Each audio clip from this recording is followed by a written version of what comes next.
সচিবালয়ে কানাডার হাই কমিশনারের সাথে সৌজন্য সাক্ষাৎ শেষে কথা বলছেন অর্থ উপদেষ্টা ডক্টর সালাউদ্দিন আহমেদ। আমরা এখন সরাসরি সেখানে যাচ্ছি।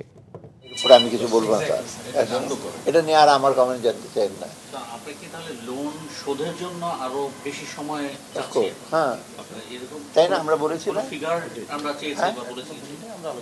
আমরা না লোন শোধে ওদেরকে বলছি তোমরা এক্সটেন্ড করো করো, এটা তো আপনার একটা চুক্তি হয়ে গেছে, তো ডেফিনেটলি আমরা ওই ব্যাপারে তো আমরা বাড়ি যে একটা বেশি সময় দিলে আমাদের ভালো হবে।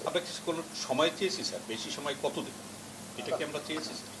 আমরা এখন সুনির্দিষ্ট না, ওরা চাইনিজদের বলেছি যে ওরা বলছে আমরা এগুলোতে ডিসিশনের ব্যাপারে সে তো কিছু বলবে না, বাট আমরা বলেছি আমাদের ইচ্ছাটা যে এটা তোমার সুদেরটা কমাও, বিষয়টা কমাও, ওরা তখন বলছে আমরা will get back.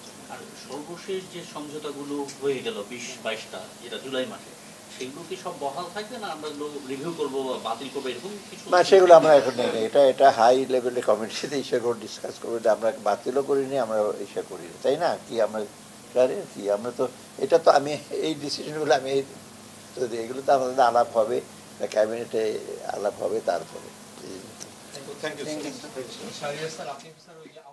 Vision is a vision, as it turned out how the chill. Vision is a vision, as it come out I can do.